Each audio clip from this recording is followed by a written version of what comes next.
On behalf of the Institute for Leadership and Strategic Foresight, welcome to So You Want to Be the Chief, a podcast for leaders. It's always a pleasure to see someone whom I have not seen in a few years again, and that's the case today. I have now chief, and actually I take credit for her making chief. I knew her as a senior master sergeant at the Air Force Academy, Ecatarina Garcia, and she'd walk around the hallways. I'd say hello, and pretty much, and we didn't get to work together very much before I retired, I think, or whatever. And now you're in Alaska, right, Chief? Yes, I am. Yep, we're Okay. at Joint Base Elmendorf-Richardson. Okay. And with your husband, Chief Garcia, who was on the show a couple of episodes about a couple of weeks ago. So and he was the first sergeant. Now, then I'm trying to remember, you made it before he did, though, right? I did. I made it. I've had it on almost 3 years, so I made it 2 cycles before him. Okay, okay. So is he respectful for you, Chief? Does he stand up when you walk in and say yes, ma'am? Well, he did that before, though, I think, if I remember right. Yeah, he is wonderful, and he always makes it a point to call me the original Chief Garcia. Oh, So he's really sweet about it. But I mean, he was a first sergeant, so I think if he hadn't been, he would have made it before me. So yeah, to be yeah. honest. Well, that's true because that's a pretty hard shred to be promoted in, but nonetheless, you're there, and I didn't realize that he was what we called MOPOOL, the motor pool chief, and he's been doing that for many years. So, and like I told him, that's a job I always wanted when I was on active duty and never got it. So, uh, I'm living my life through him. Now, having said that, what are you doing now, Chief?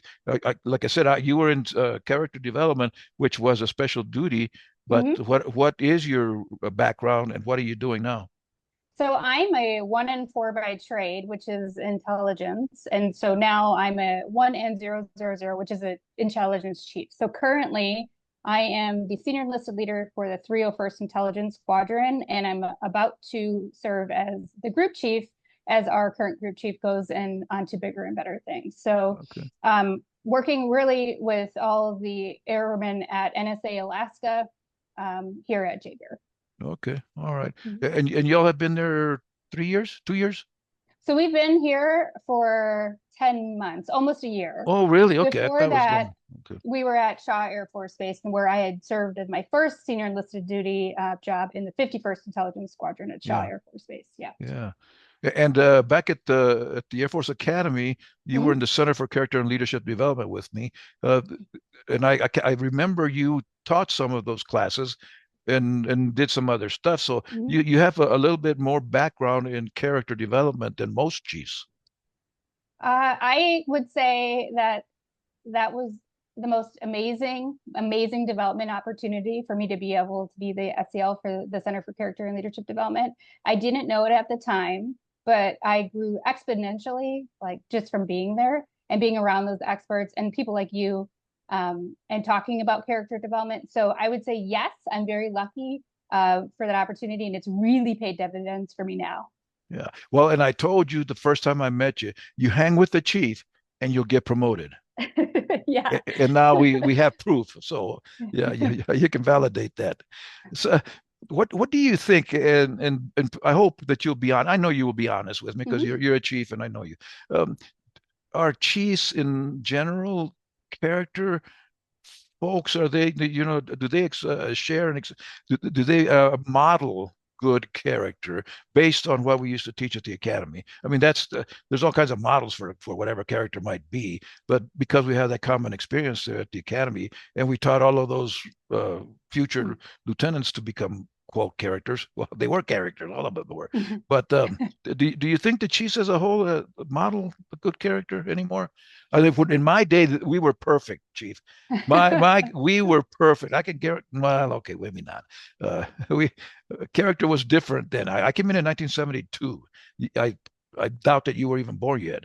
But our character in those days was way different than it is now, and it evolved in the 50 years that I served. So, what do you think about character and chiefs?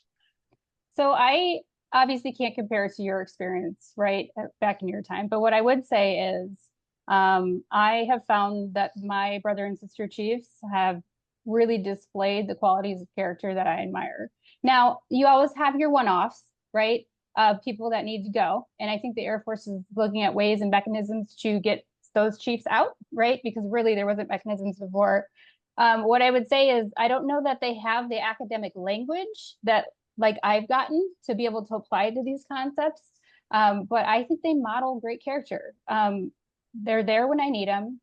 They have really helped me translate to other airmen that like accountability is not hostility. And that it's really about what we remember as own, engage, and practice. So I've found that my brother and sister chiefs have just been so critical to my development. And that is really, I think, what the crux of being a chief is that network. They tell me when I'm messing up, they answer the phone when I need them, and they really help me course correct in my time so far. And you know, I've gotten some feedback from some of the younger chiefs, you guys, that it's not the, you know, when I came up, I knew how to be a chief before I became a chief because I had been trained by a bunch of chiefs. Now, there's a longer story that I'm not going to share with you right now, but I went to Maxwell Air Force Base, the mecca of senior NCO, PME, and all that kind of stuff. And I got trained up by the top chiefs in the whole Air Force. And it was not easy. They made me do some things that I said, no, I'm doing that. And they said, yeah, you are. And I did. And I made chief. Good things, not bad things, good things. But I was mentored a lot, a lot. And I think most of us were in those days, you know, in the 90s, around the 90s. Is that still happening? Did you get some mentoring? Now, I tried to mentor you walking down those hallways, Chief, and sometimes it worked, sometimes it didn't. But what can I say? You made Chief anyway. I would say I'm glad you brought this up because this is the thing that I don't feel like was great. I think like as a senior, I felt kind of alone and afraid, except for the fact that I was at the Air Force Academy, right, in that environment. But as far as like the peek behind the curtain of even like the chief promotion system or the chief assignment system or what does it really mean to be a chief, like I don't really feel like I figured that out until I put on. There were people, don't get me wrong, like I will never forget, you were the first person when I found out I made it to sit me down and have a conversation with me, and I thank you for that. But I feel like that was kind of lacking, and because of that, I'm trying with my senior non-commissioned officers to make it a little more available to them, bring them in and like, hey, if you have a rooftop, we're in the same club and we should all be working together. And like, I don't know why things felt secretive to me. Maybe it was the circles I was running in, but I did feel that way. Yeah. That I didn't have some of that mentorship that you just alluded to. Yeah, and unfortunately, Chief, you're not the only person. I've heard it from a lot more people than I ever expected. Having done this program for, I don't know, 2 or 3 years, a lot of folks, and some people on the side, they don't want to do it publicly, but you know, they say that we don't get it like we think that you guys got it. Of course, different world and all that kind of stuff. But nonetheless, it seems like from what I hear, a lot of the young chiefs say, you know, there's like a secret that these old chiefs have. They don't want to share it. And coming, you know, and I was a PME guy for many years, and especially in the PME world, and as a senior NCO, I guess in the 90s, our perspective was your job as a senior NCO is to work yourself out of a job. Your job is to teach that person that's coming behind you what you know so that you can learn from the previous one and move, you know, a continuous growth, really what it would amount to, and it will if we do it. But it, you know, for whatever reasons, people have stopped doing that. And maybe this is just a speculation, maybe because they're you guys are so busy doing stuff that we didn't have to do.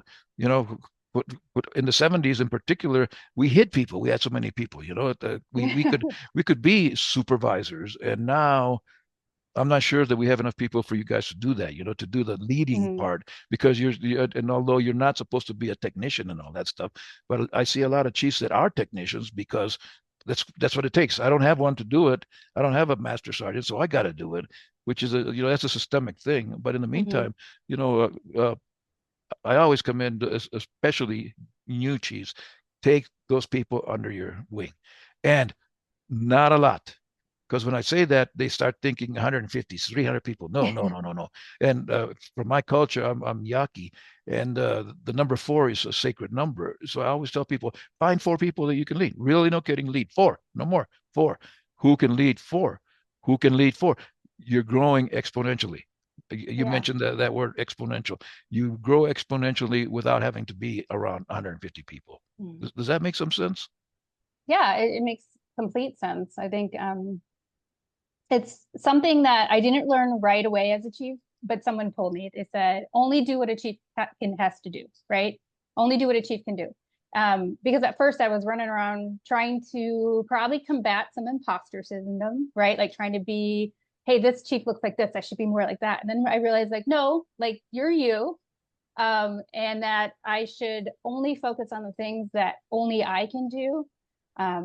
Because at first I was overly inserting myself in a lot of things, trying to really be the best I could be, but really it was for myself, not for my airmen. And like once I like shifted that mindset, it's helped me out a lot. Now, obviously, I'm not perfect. I learn everything every day. I mess up all the time, but I think that really, really helped, and kind of plays to what you're saying. Like if I take that core group of people, then they're really, it's just force multiplying is really what we're talking about, right?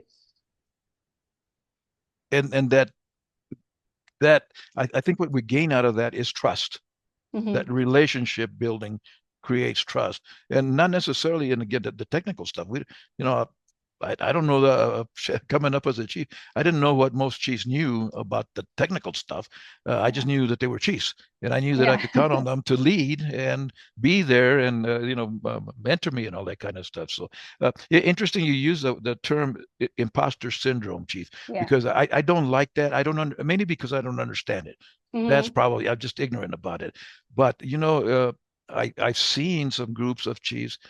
I won't say perpetuate that, but maybe perpetuate that is in that you young chief, you're a brand new chief. You don't know what a chief, what it means to be a chief. You have a particular job. You come out. Well, particular me. I'm a band guy. What does a band guy know about leading? Well, I'll tell you what. You want to try leading a bunch of guys with PhDs who are way smarter than you. Try that because that's not easy at all. But sometimes we as a group perpetuate that. I think that you're not good enough. Well, why? Got the stripe. It doesn't matter what AFSC, what experience you have. You got the stripe because the system says you got the stripe. So trust the system, and make that brother, sister, chief as best as they can be. Give them everything that you can. And I don't know. Again, I don't want to be cynical nor negative, but I think a lot of that is happening more than it should. But the fix is don't do it, which I'm glad I trust you in particular that you're doing it right because you've seen that it's not so good. You can do better. And you know that, chief, the best thing that can happen to us is when we get that note or that letter. And I was alluding to earlier, I've got my students, three of them just wrote me in the last week to tell me that they made 06. Yeah. That's amazing. That is amazing, man. And I told them what I told you. I take credit for your success. Yeah.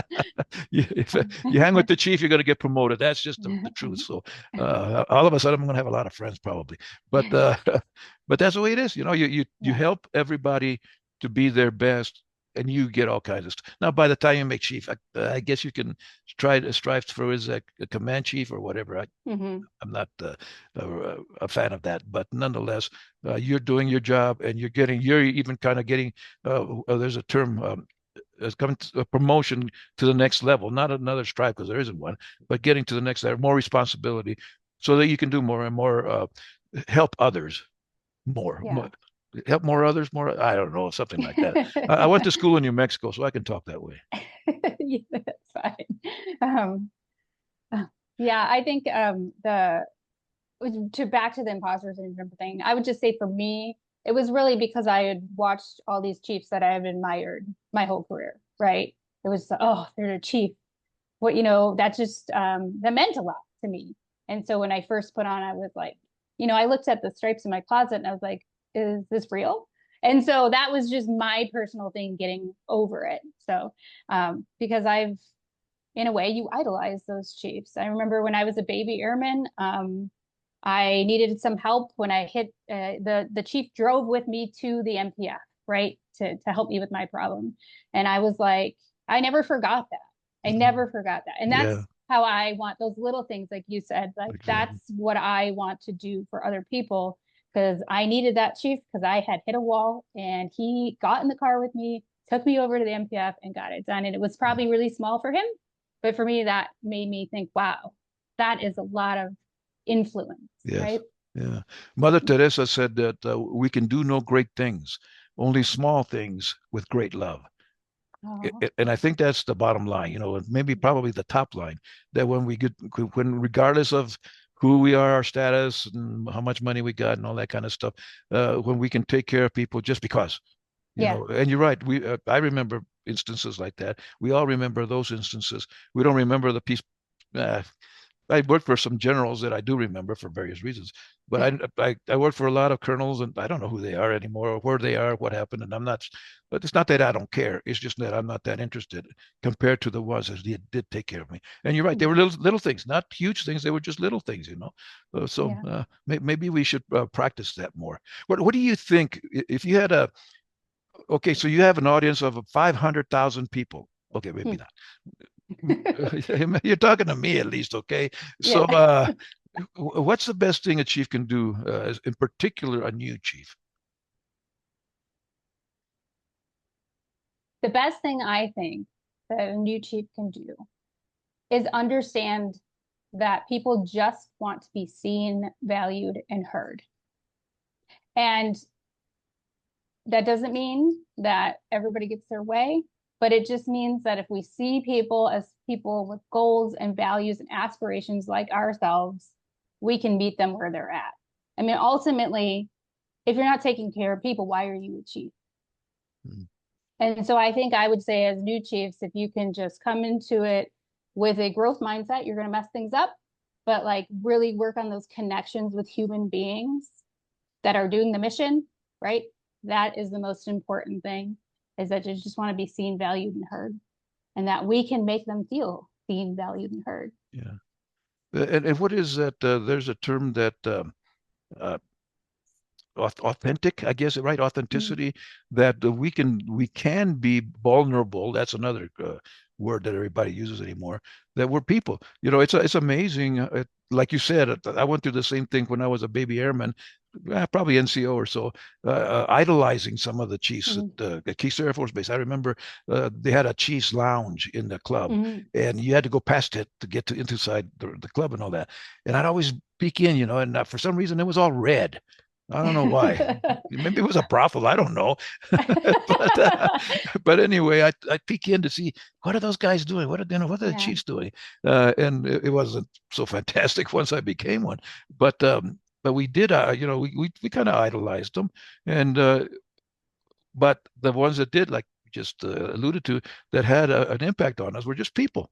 Mm-hmm. And I think, well, Chief John Sturl was really I was going to be a lieutenant. I Yeah. had butter bars upstairs in my closet, where one of my lieutenants gave me his butter bars because I was going to go to finish my school and go become an officer until I met John Sturl. And Chief Sturl is still my number one mentor. Number two, my dad's my number one. But and every once in a while we see each other, and he'll yell at me for being stupid, and I take it because I am. But anyway, what I loved about him is that he led people. No kidding. And I'm going to say four. I can tell you which ones. It wouldn't matter. But he had four people that he led, and and he was a wonderful family man. He invited Deb and me. We were young. We just gotten married, been married maybe a couple of years, and we were part of his family. And he had a Oh, great yeah. family and all that stuff. And I thought that's the kind of family I want to have. That's the kind of family man I want to be, and I hope I've lived up to it. But so a lot of times it's like generals. I mean, the calm and the soup at Mm. the academy. It's like people say, "Whoa, whoa, that's a well, he's a 3-star. General Clark is General Clark. Hey, sir, you want to go have a beer?" Well, I don't drink, but they're Mm. just people, and I think Yeah. I think that helps the younger folks, especially the airmen, for us to develop trust with them. Yeah, we're just folks like everybody else. We got car problems, we got to pay our bills, all of that stuff. And I think as a new chief, maybe that's an important thing to do. Not get buddy with them. That's a different thing. Yeah, don't go out drinking with them. That can get you in real big trouble. But be open to them, be available to them to talk about anything, other than, and the rules. Some things we got to turn them in for. Yeah. But a lot of times they just want to talk about, hey, I'm having a bad day. Well, let me listen. And that's key, I guess, really. Listening, right? The L word. 100%. Empathic listening, not to fix people. I worked for those crotchety old chiefs that their job was to fix me. And I didn't like that. And I didn't stay with them. I stayed away from them pretty much. But the ones that were interested in, like you said, in who I am, I worked for them well. What's next for you? After this, you go to the next to the next level of senior enlisted leader. Is that more, I'm assuming, more responsibility, more people to deal with, work with? Yeah, so it's more people because we have more squadrons and then a debt. To be honest with you, I love being at the squadron. I've been lucky in that because of my joint spouse situation with my husband, I've gotten to go to squadrons back to back because you're with your airmen every day, right? Yeah. And that's a great place to be. So I right now, as I move up, right, it'll be a little less daily interaction, but more of a like strategic implementation of the direction for the whole site. So that is academically and in my brain very exciting and challenging. But the things that I love, right, is, hey, Chief, can I talk to you for a minute? Yeah. Right, those conversations. So we'll see. Hopefully they continue at that same level, but there's a lot of, you come into work every day right now and then you never really know what you're going to be faced with. And so that I love that. So, and then really, we don't know as a family what's next for us, depending on where my husband Adrian is moving to next. So that is kind of up in the air, and I think I'm okay with that. Yeah, and I mean that's just the way the military is. You never know where you're going to go next. So, one last question, Chief, before we finish out: do you feel like you're treated differently because you're a female? No. Female chief? No, okay. Well, so I will say that with a caveat. So I am in the intelligence career field, right? And so it's I would say, I don't have the numbers off me, but I would say that there's more females than you would see in some other career fields. Oh, okay. So when I go across base, with the other chiefs, sure, there's a lot less of us. But I haven't felt in any way treated differently because of it. But I do want to say that's not representative of anybody else's experience other than my own. Yeah. Well, and that's a good sign, I think, because, females in the Air Force is not hasn't happened for a long time. It's a fairly new concept still, not real new, but fairly new. And, sometimes we didn't accept women the way we should as equals, as, hey, they're smart. And actually, I won't tell your husband, but you guys are smarter than us guys. Well, I'll tell him. Yeah. Well, and I think there's plenty of studies that tell you that it's a different way of thinking. Y'all and in between you have different ways of thinking. So the idea, I think, is just that we all work together and get the thing done, the mission accomplished as we should. So, well, thank you again, Chief, for taking the time. I know you're a busy person, and I hope to see you. You coming to the USAFA anytime soon? I'm still here. I'm not, I retired from the academy, but I'm still in the local area. Will you be coming down here anytime? Nothing on the docket, but if I do, we'll make sure we'll hit you up. Okay. All right. Sounds good. The buildings are still up, and we just got a new class a few days ago, and it's always fun to see those youngsters to look in their eyes and try to see the future that they expect. Yeah. It's an amazing thing. So, and then eventually they'll become colonels, and one of us will be thinking, "Man, am I old?" Yes. I mean, I definitely appreciate seeing you again too. It's really, really nice to see you. Thank you a lot. Thank you.